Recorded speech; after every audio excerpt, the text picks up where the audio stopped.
it would appear, and it's the only conclusion I think we can reach, is that there were a number of actors in active conversation. Certainly the World Economic Forum, certainly the government of China, and in fact even Matt Hancock has kind of fessed up that the UK government did consult with the Chinese authorities in terms of how it supposedly dealt with COVID in Wuhan.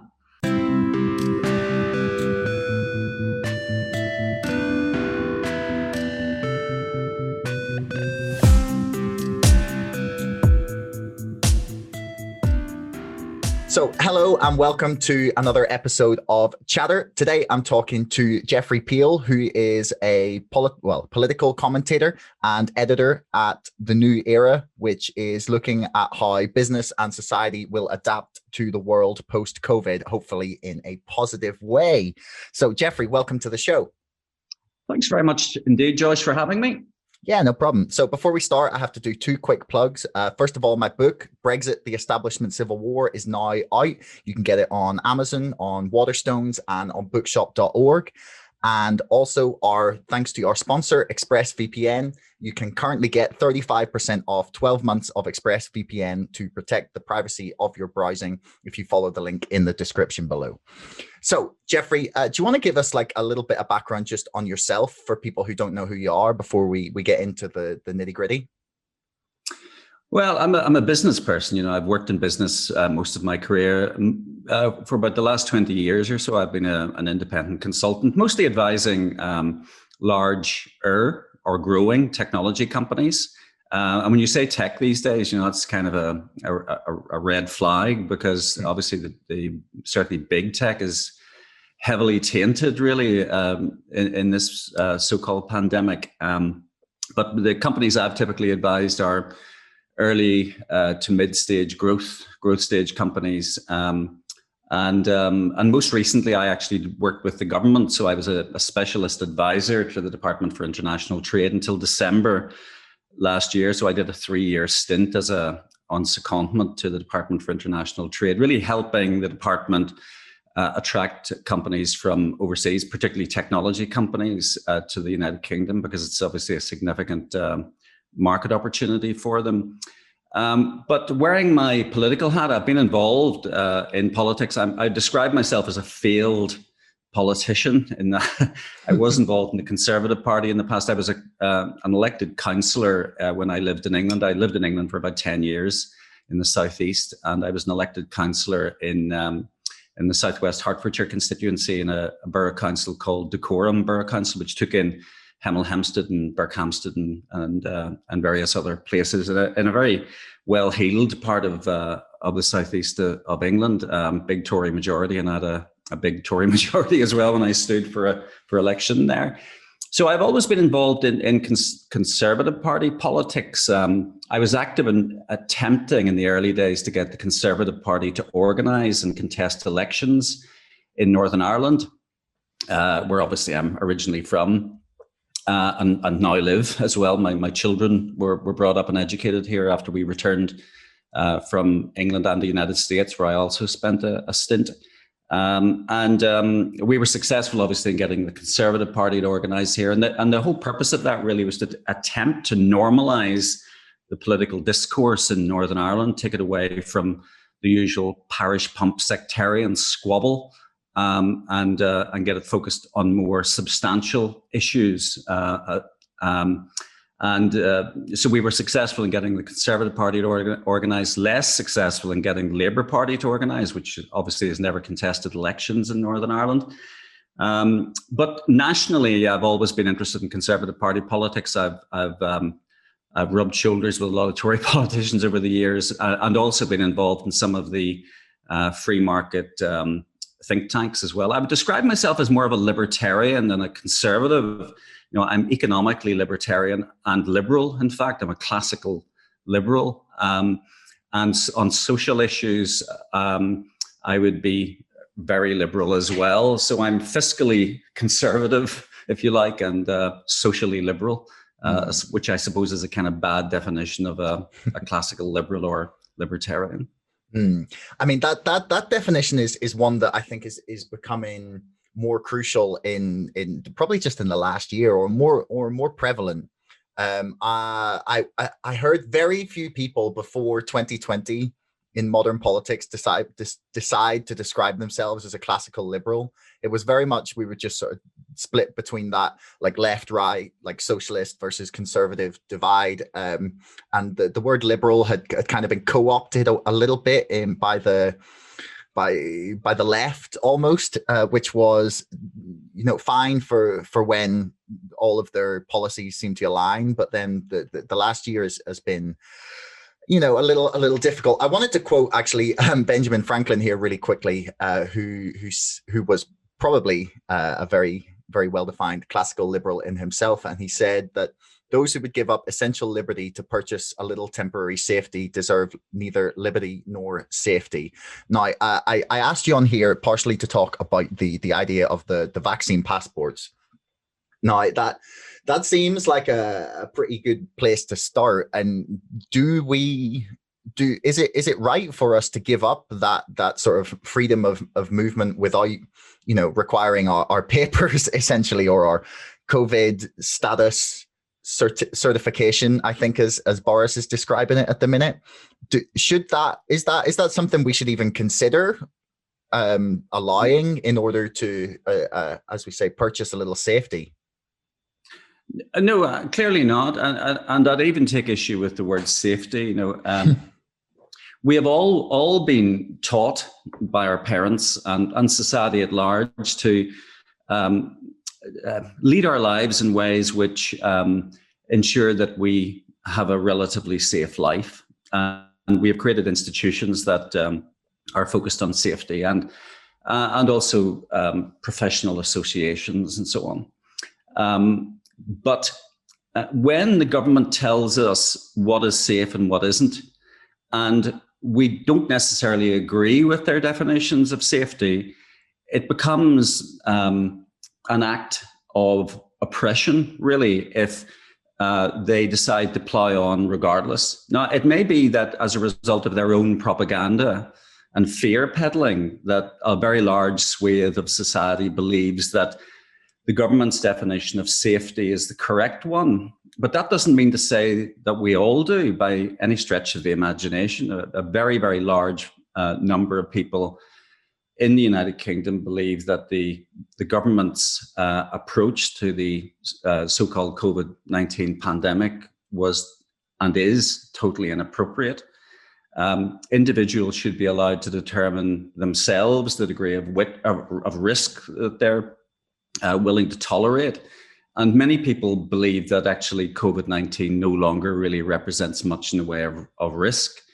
It clearly is if you were to have contracted the disease and you're obese, or you're of a certain age, or you have underlying health conditions that had represented the threat, but probably no greater a threat than the risk represented by contracting a flu, or indeed the common cold, or a host of other respiratory related issues. There is a big question mark over the cause of death of many people who have their deaths attributed to COVID-19. And therefore, I think it's absolutely right for certain of us in society to question whether the government's definition of public health is an appropriate one vis-a-vis COVID-19, and certainly whether the means of responding to the fact that certain people, for example, haven't taken the vaccine, should be discriminated against in terms of their ability to avail of certain services, like going down the pub and having a pint. It's many people, many more learned than I, are of the view that vaccine passports are really a step too far. To be able to have to show papers on the strength of an increasingly weak argument that we're exposing ourselves to risk by going out and not wearing masks, or going down the pub, or choosing to do things that we, using our own volition, choose to do. It's stretching credulity, and I never thought that I would live in a society where it's verging and tyrannical in terms of its madcap notions in terms of how we should lead our lives. Hmm. Now I can already hear the arguments against you in my head, from people who tend to be quite, should we say, cautious about the risks of COVID.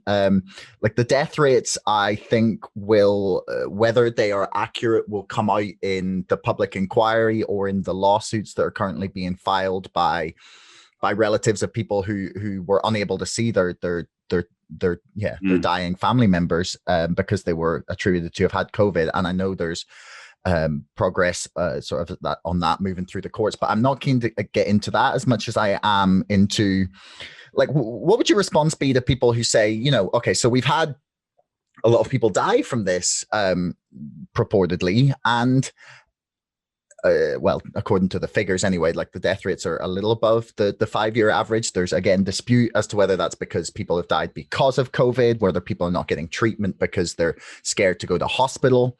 But they would say that, look, we're just asking you to, be cautious, to just wear the mask, to just stay inside and isolate until we get a handle on this thing, because, that's the righteous thing to do. Like, people are saying, we can protect and save lives here, arguably. I mean, we'll get on to Florida and Texas soon, but like that is the argument. And why do you think that is invalid in your mind?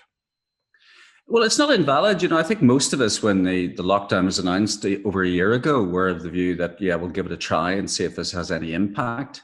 I was traveling all over the place, wearing my government hat.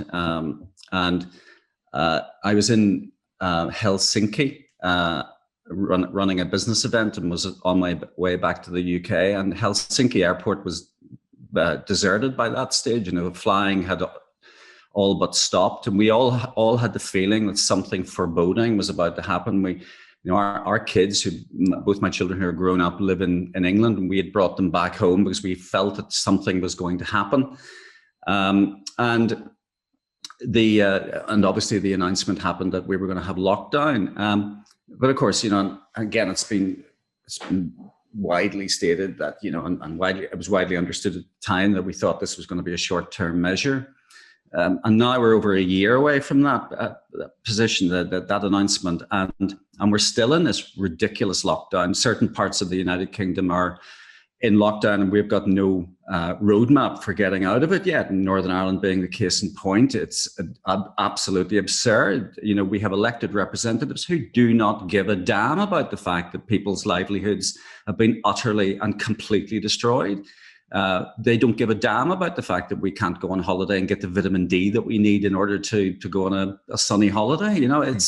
It's absolutely absurd. We have done what has been asked of us and more with bells on, and yet they've still locked us down. I haven't, but many of us have taken their vaccine, and still people who have taken the vaccine are still required to wear masks and still can't go where they want to go. And we had a report today in the Daily Telegraph to say that we have probably achieved herd immunity by Monday of next week, and yet still we're locked down. Still we have to wear masks. Still they're jumping over hoops trying to explain the unexpected consequences of their various vaccines. It is absolutely beyond belief that we still have these absurdly draconian, over the top, hysterical reactions to what is essentially a seasonal flu spike. Now, I know that if you compare the winter numbers of the winter 2020-2021 to the previous 5-year average, it is clearly a large spike. But if you compare it with the 10-year average up to that point, or the 15 or the 20-year, it's not at all. It's a long tail phenomenon. It is questionable to what extent even that the virus is a causality, because many people, as the government keeps telling us, are wandering around with the virus, are completely unaffected by it. They don't have to go to hospital.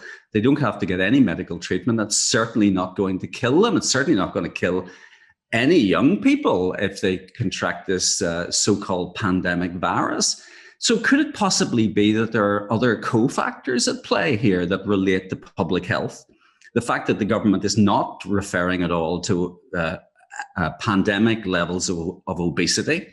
The fact that we have many people in society who haven't got the first idea how to look after their personal health and well-being because they eat badly, they eat junk food, which still, by the way, bizarrely has not been banned under the government's public health regulations. So, it is perfectly acceptable for us in this so-called free society to be able to question these absurd and ridiculous over-the-top policies as a means of responding to COVID-19. Now, like the idea of even questioning things has become incredibly controversial, like outrageously controversial in my mind. Like we used to rely in this country, or at least I believed, upon like this system where the government would announce a policy, and then journalists would spend their every waking moment in work trying to figure out whether they were, talking rubbish, and whether it was based on fact, like how much it was going to cost, what were the other consequences going to be.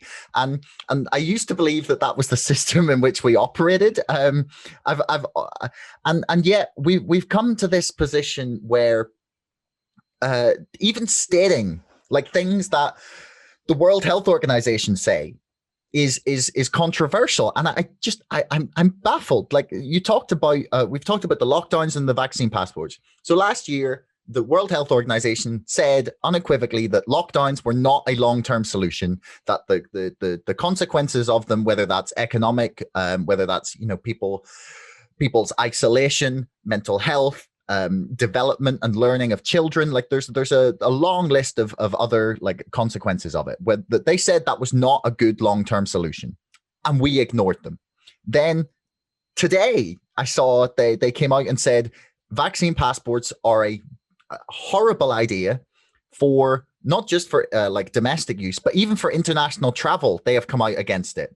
And yet questioning these things or stating just things from like government figures is becoming this like taboo subject, where if you say something like that, you are a COVID denier, or people get really mad at you saying, oh, you just want to kill your grandparents, or you want to kill my grandparents, or something like that.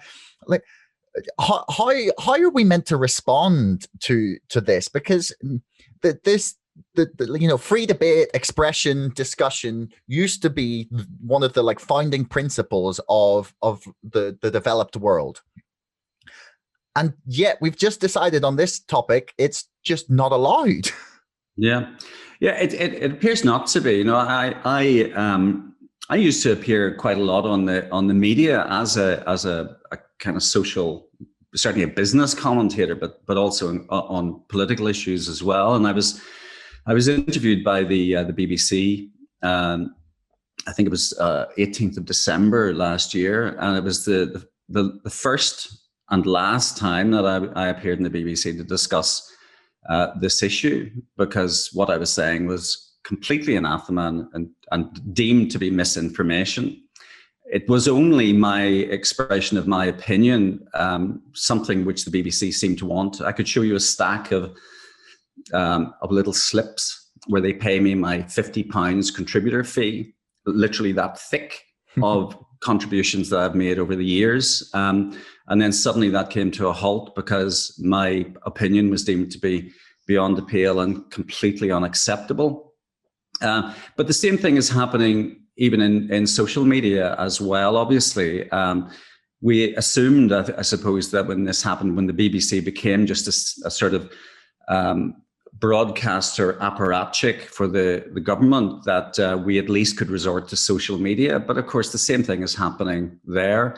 I produced entirely as a result of my own work. I wrote a short video, which I put out in January, which was simply comparing the rates of fatality, the excess death rates in the winter of 2020, 2021 to the same period really in the year 2014-15. It was called a Tale of Two Januaries, and it was using purely the Office of National Statistics own data and Public Health England data to compare those two winters in terms of death numbers. And it was very widely accepted. A lot of people watched it. And then lo and behold, it was essentially censored. It had a great big misinformation notice stamp put on it on Facebook. And that was as a result of a company called Fact Check NI. And by the way, even though I come from Northern Ireland was not mentioned at all in the video. It was purely English data that I was referring to. But this organization, which apparently is commissioned, I didn't know these organizations existed, but apparently Facebook appoints these little organizations, little do-gooder organizations, apparently, that report what they consider to be material that goes against the Facebook accepted standard. And that was part of the reason why this video, which was purely an attempt on my part to put out some interesting numbers and some debate, was censored as a result of them telling teacher. So it's certainly the case that the freedom of speech is being censored on social media. Of course, many of the people who are most forceful in terms of their opinions on the government's response. Michael Yeadon, for example, former head of respiratory disease research at Pfizer, was taken off Twitter, but many other. Naomi Wolf, who's, by the way, interestingly, I seem to have made a new cohort of friends through all of this process, because Naomi is very much identified with the left and the Democratic Party in the US, former advisor to Clinton. And she just, I did an interview with her, which is on the New Era.uk site. But she's just recently been delisted from Facebook, hopefully temporarily, but with 130,000 followers. So and is obviously a published author and journalist, and attempting again just to move the debate forward a little bit, and has now essentially been censored. So it's extreme. Now there are notable exceptions, but obviously journalists often have to pay the mortgage. They have paymasters, and obviously they have to operate within constraints. But I just don't know how certain journalists, particularly at the BBC, can tolerate the requirement on their parts now to simply parrot the government's lines. It's extremely dispiriting, and yet another example of how the heart of our democracy is being ripped out. Yeah, the BBC has really lost a lot of my respect in the last year. I mean, I used to make the argument that, there was still great work being done by them, but it's become, less and less the case over the past year or so. There are notable exceptions, I should say. The Panorama report into PCR testing, the Lighthouse Lab investigation, at least raised the issue of, it's a subject that I've been banging on about. Kerry Mullis, the inventor of the PCR test, has been widely, obviously he died before this pandemic hit, but in terms of the appropriateness of PCR testing, for example, for HIV testing, he queried, even though he invented the test. So he was questioning the sort of industrialization of PCR testing for this type of scenario, even prior to this current situation. But PCR testing as the track and trace methodology, essentially, for the government, which is highly inappropriate. This is a test that will find anything you want it to find if you do enough amplification cycles. But particularly when large gobbets of snot are being transferred from one test tube to another in the labs, it's hardly an appropriate way forward to test the general population. And then, of course, the ITV also did an investigation into the kind of jobs for the boys and the approach that the government has adopted in terms of awarding contracts, not just for PCR testing, but also for lateral flow testing. So testing is almost a subject that we could probably talk about separately for another couple of hours. So we don't want to go into that too much. Yeah, I mean, I want to say as well, you can add me to the list of lefties that you've gained as a contact, because on many issues, several of my friends. Well, the left, I think the left has let us down so badly. You know, in my conversation with Naomi Wolf, we touched on the fact that, you know, that Keir Starmer, for example, in the UK Labour Party has come across as you know, as a classic slippery lawyer. You know, he hasn't come across as someone who's thinking long and hard about it, articulating the opposition's position on this scandalous and frankly moronic government. You know, so the left has let itself down very badly, and of course the hard left, the Corbynites. I know Corbyn's brother has been doing a sterling job, but even Corbyn isn't. He's still banging on about the fact that we didn't lock down soon enough. You know, so the left is hardly showering itself in glory at the minute, given the fact that there is a backbone, or there's supposed to be a backbone of you know, human rights, our human rights tradition within the labour movement in the United Kingdom, and at the minute the Labour Party looks utterly supine. I mean, the one thing I will say is that they seem to have found the voice on that with the Kill the Bill protests. They seem to have realized, a lot of people anyway, that hang on, wait, they're going to try and use this to like leave these powers as permanent, like in the way that many people were warning was going to happen. Like once we give up our rights, they're very hard to get back quite often. But I mean, I at least take some sort of solace in the fact that there does seem to be this awakening as such of people sort of realizing that, oh, hang on a second, like they're trying to make this permanent. We can't let them use this moment to essentially, just push through more authoritarian measures. I mean, I did, like, I just this second before we started, I put out a podcast that I'd done all about protest with Adam McGibbon, who was at the head of the anti-tuition fees protests in 2011 in Belfast. So that, like, anyone that wants more on that, they can go listen to that. But the as I said before we started, like, I wanted to talk about the vaccine passports, and because you know, I've heard a lot of people say, oh, you know, it's fine, it's just, you just got to scan your thing to go to the, you know, to get in somewhere. Do you want to like give us like the rundown of just why this is, in your opinion, such a bad idea?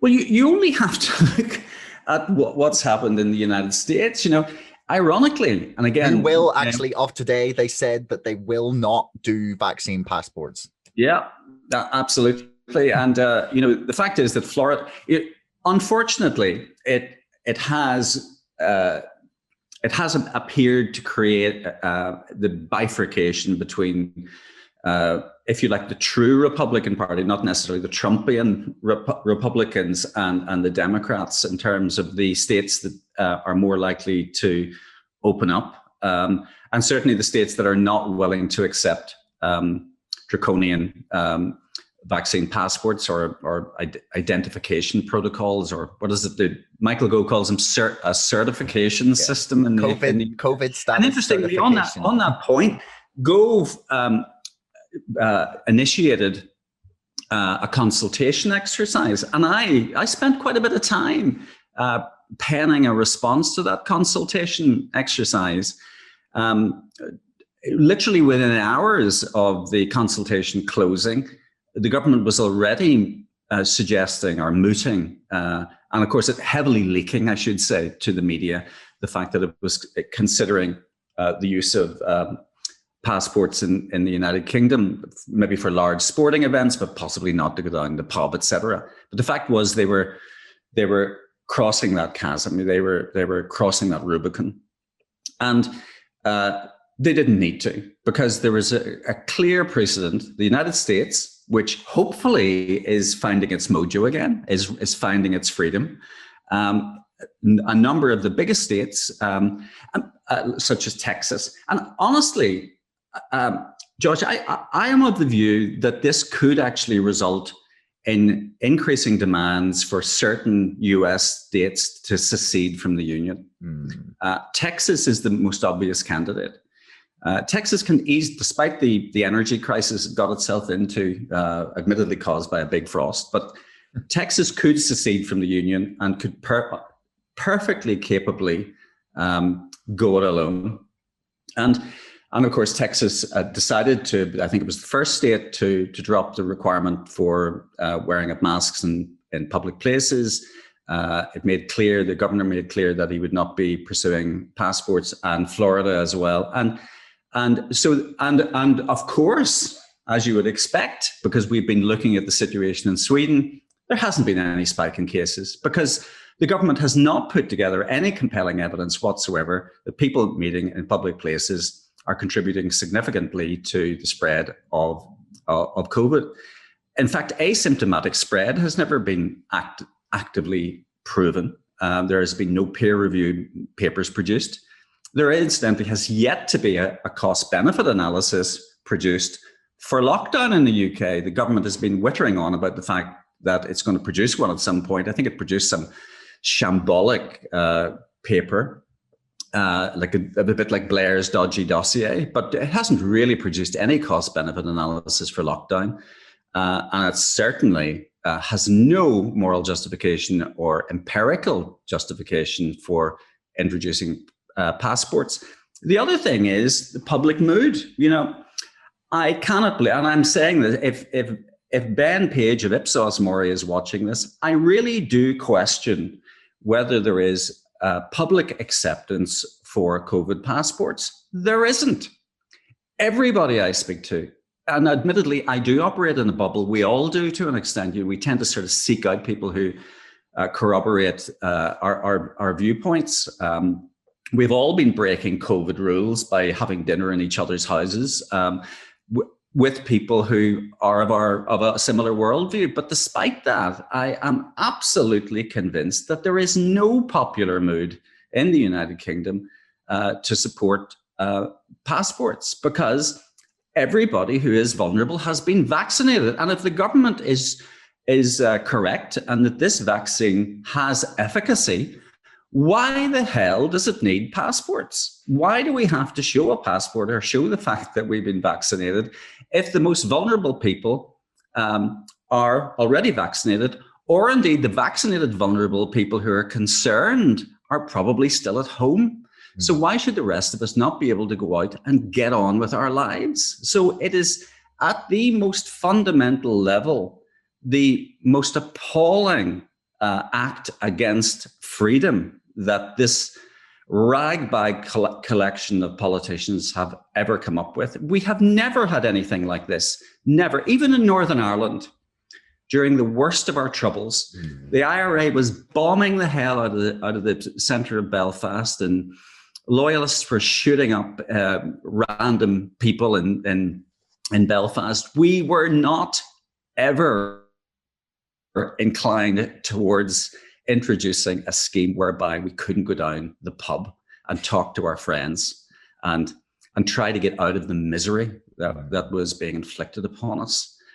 Surely this is a step too far, and everybody can see this. I mean, the one thing I do want to point is that there's two reasons for me it stands out as being terrifying. Like, first of all, Boris Johnson himself, in I think it was 2005, said, first of all, if anyone tries to introduce an ID card, give it to, you should just eat it with your cornflakes, I think the quote was. And it will be... Test and Trace was a very temporary program to target only people who had been, tested, and then to call people about it. And that cost £37 billion. The cost to build the infrastructure of this technology is going to be astronomical, especially considering this government in particular will not seek out the most cost-effective way to do it. No. They will waste the money by giving it probably to friends of theirs, as they seem to do with everything during this crisis, which is in its own thing just both disgusting and horrendously corrupt to the point where I honestly don't believe how people are not up in arms at the fact that they have stood on the graves of the people who have died and used the fear that they have created to hand money to their friends and donors. That's disgusting in my mind. But the other reason is because like this like digital pass is like a step towards authoritarianism, even by itself. And you can say, oh, but they won't use it like that. But no government ever, like no one ever thinks they're going to use like that sort of power to do anything. It never starts from a position where people believe that something could be used for anything other than the explicit goal with which it is put in place for. But I in the podcast I did with Adam McGibbon that I put out today, I was talking about protests. We went through this list of things that this government has done that is decidedly authoritarian over the past like 3-4 years. They have attempted to pass this policing bill that will essentially outlaw protest. They are trying to put the vaccine pass in. They prorogued Parliament in order to avoid debate and scrutiny. They have tried to ram through numerous bills without reasonable debate and examination.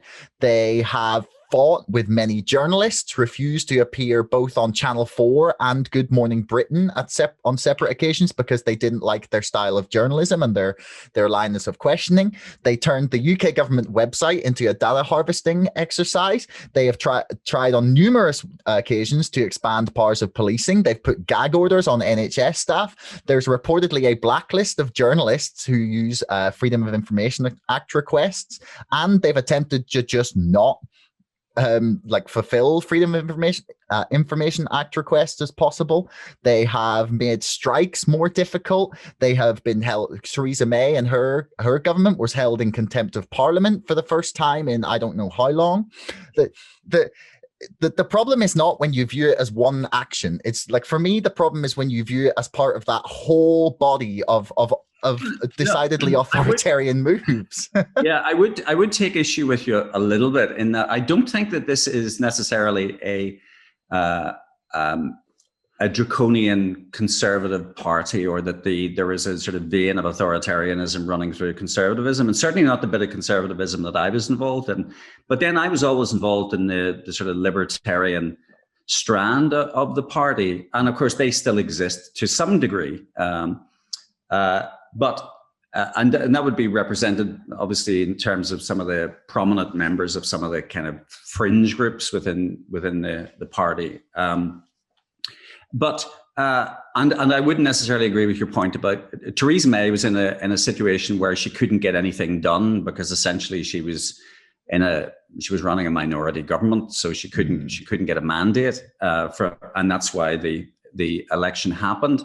But I think the Johnson government has taken this to a level the like of which we have never seen before. We've never seen before. I'm actually currently plowing through all 3 volumes of Margaret Thatcher's biography at the minute. And the thing that marked Thatcher's tenure more than any other, even if you don't agree with anything that she did, and you probably don't, not a lot, no. Maybe a few things. But even if you don't agree with anything that she did, what she did do was understand and research and take a position.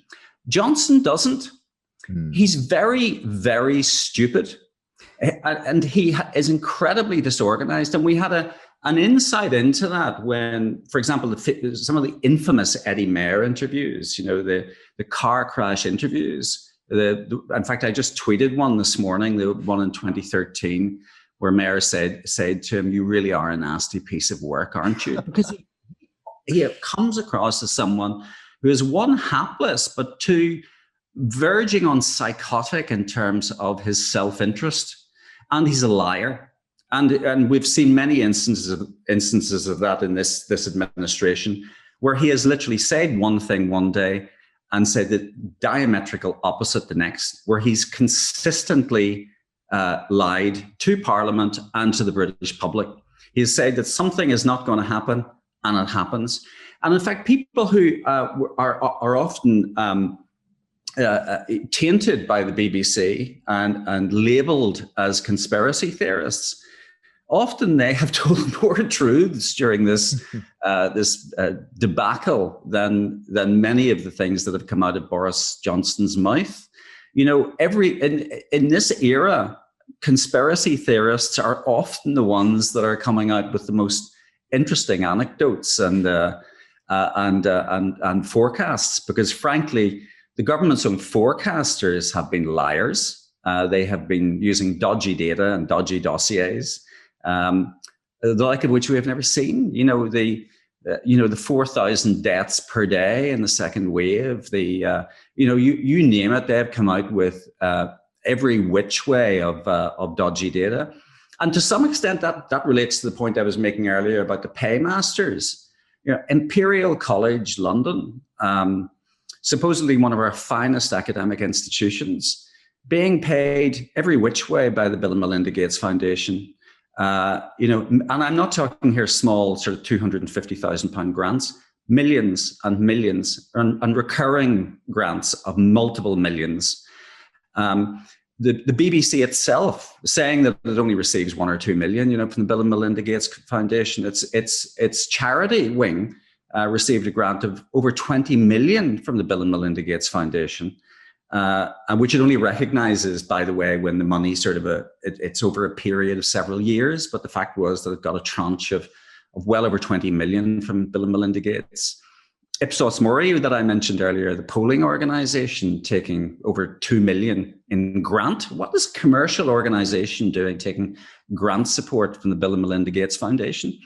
So these large tech firms and so-called charities are all over the place and have their tendrils into every academic institution of note and into many politicians.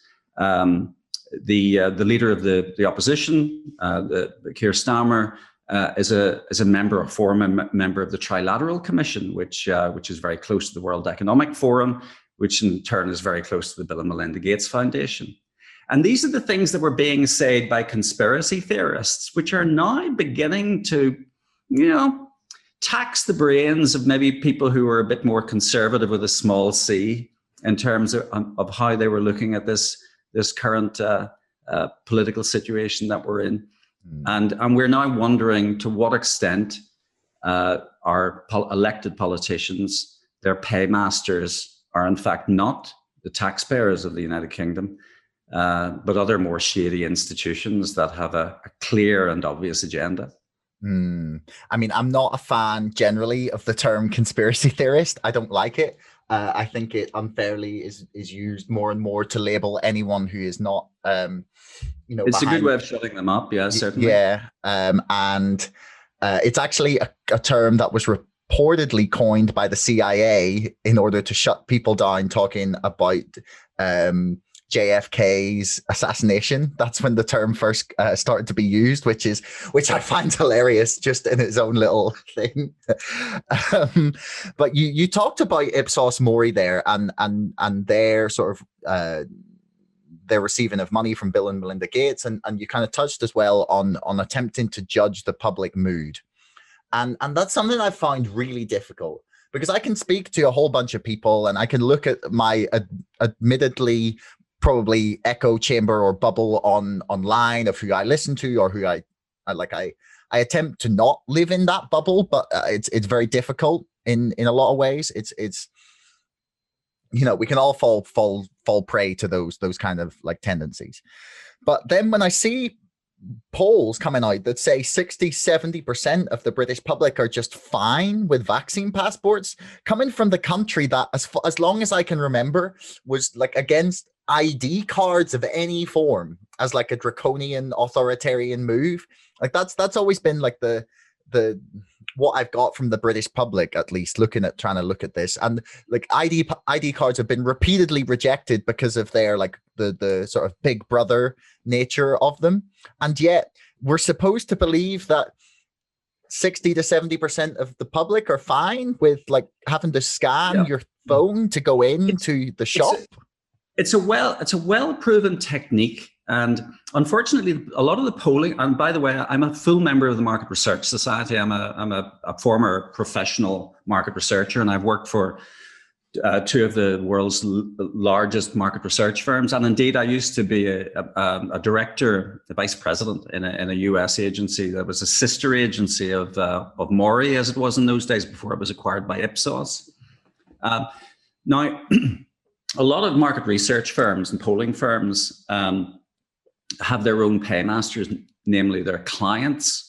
And what has happened over the years is that they tend to have moved away from what I would call, truly randomized surveys, which are designed to, elicit the opinion of the public in a way that gives you genuine insight so that you can make decisions. The purpose, in other words, was not to come up with an answer that you were seeking. But increasingly, these research firms are dependent on commercial money, and commercial companies are often commissioning market research in order to arrive at a conclusion that they can use in order to help them sell their products or become associated with a certain issue or topic that they want to be associated with. In other words, it's purposive sampling in that you're trying to get information that suits the needs of the client.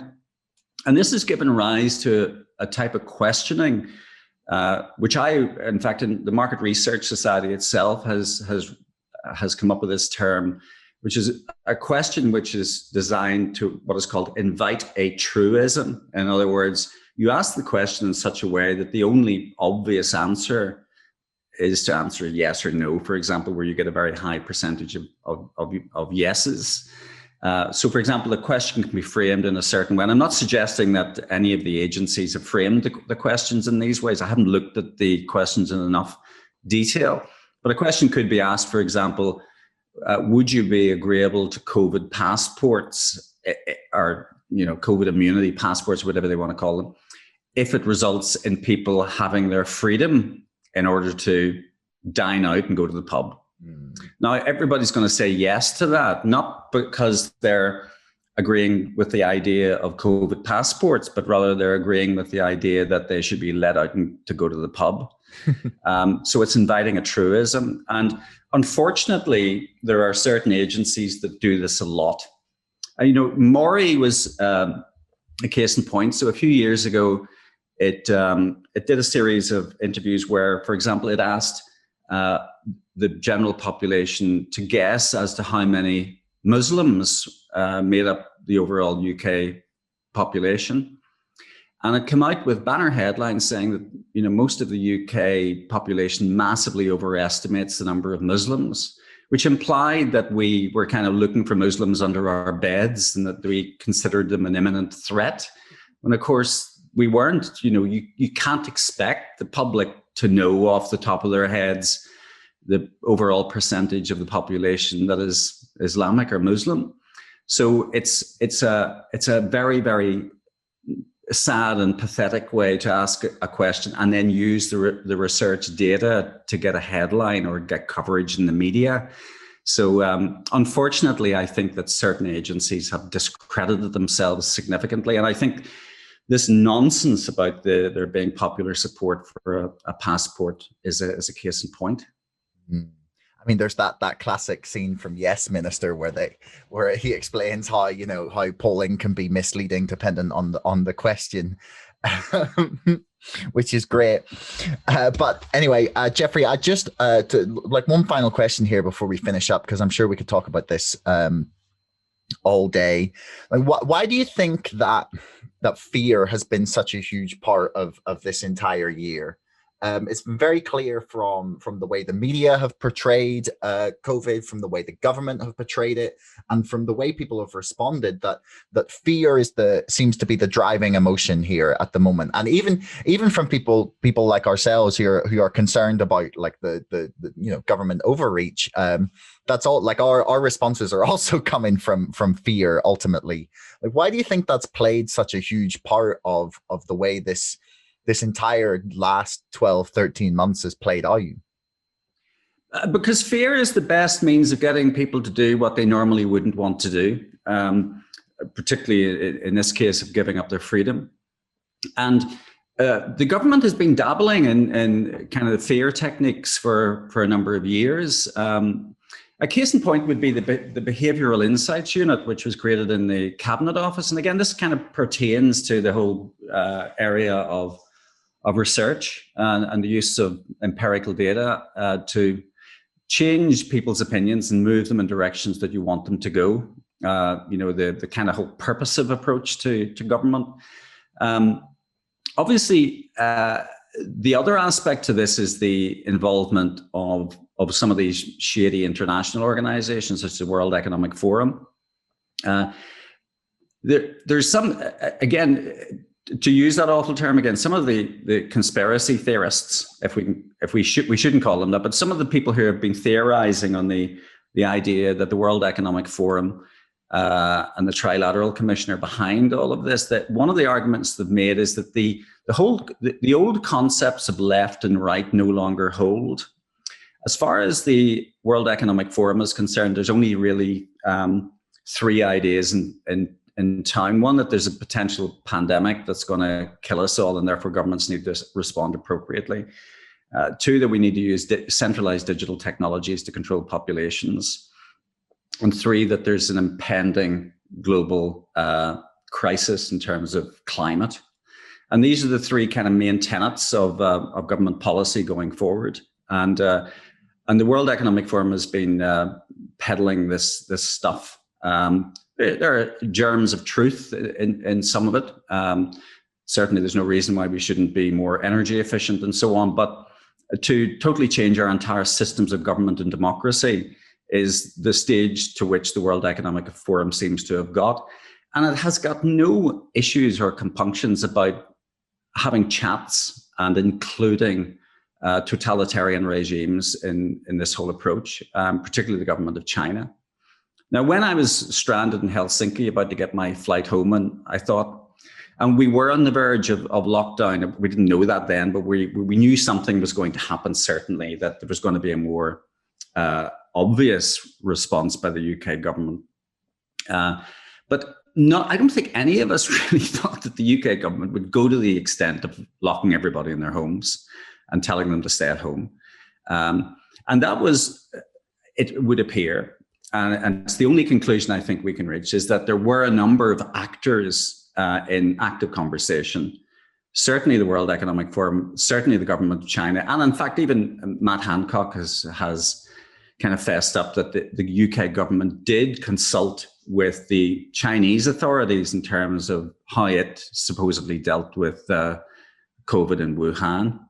So they are definitely complicit, and the only conclusion we can reach is that suppressing populations and oppressing populations and using tyrannical approaches and certainly using propaganda seems to be now a norm for dealing with populations. And of course, the Chinese had given us the template in terms of fear as a means of getting people to be highly subservient. But of course, its population was subservient in any case, so we weren't quite sure if it would have worked in the UK. So the only way to give it a go was to lay it on with a trowel. And that's essentially what they've done. They've used a sledgehammer to get the population to be compliant.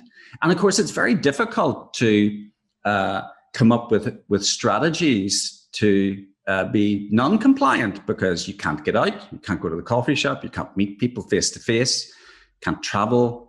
And therefore, it's kind of a vicious cycle of suppression, which is very, very difficult to break out of. I have found it very frustrating. I've been campaigning for various things all my life politically. I've been behind the scenes in many, many campaigns. And I know you and I were probably at opposite sides in terms of the Brexit discussion.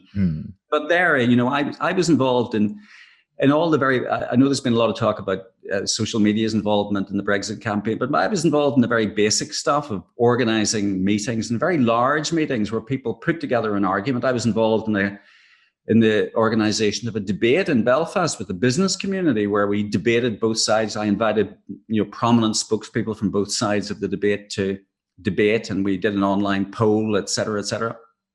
Ironically, using Ipsos Mori. But the fact was, we were debating, and we were engaging, and we were out there, and we were using all of the old normal approaches to campaigning, But those old normal approaches to campaigning are now banned. And that is incredibly worrying. And that really makes me question the entire basis of British democracy. Yeah, it's pretty scary. I heard someone say that if the pub was open, the revolution would have started at 2 a.m.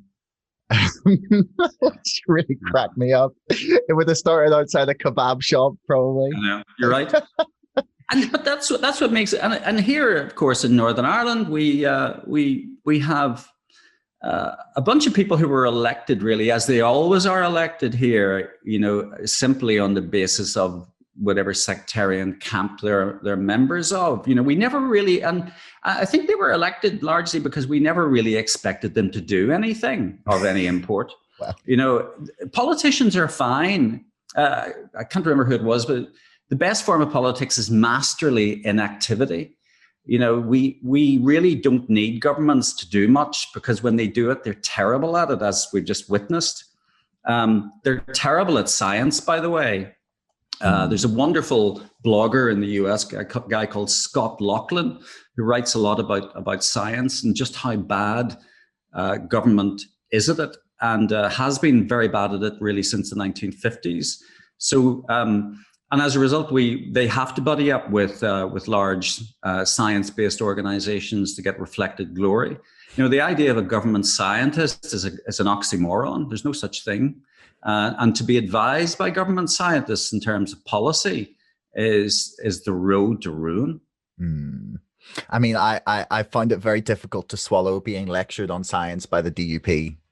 And I've also loved the way in Northern Ireland we've managed to make COVID sectarian. That was amazing, because it was the Catholics who were getting, according to Edwin Poots, it was the Catholics. They were the ones with the COVID.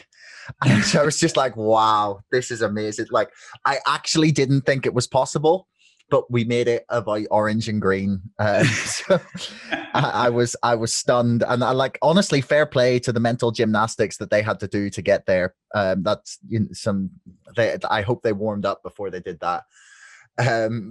But Jeffrey, it has been an absolute pleasure chatting to you. Do you want to tell people where they can find your stuff before we finish up? Well, yeah. So my new blog is thenewiera.uk. So there's no .co or anything. Thenewiera.uk. So and also jeffreypeel.com is my personal blog. So jeffreypeel.com is a wee bit more Northern Ireland centric, whereas thenewiera.com is more sort of UK wide and international centric as well. It's early days for that, but and if anybody would like to, I've got a burning article that they'd like me to publish on that site. Please do get in touch. You can get in touch with me via the website.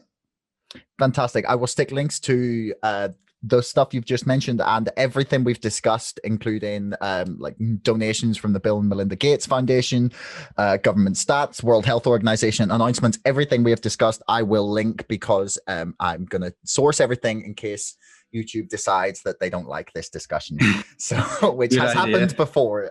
So I'm going to Josh, it's been an absolute pleasure. Thank you very much indeed. Not a problem. Thanks very much. Thanks so much for listening.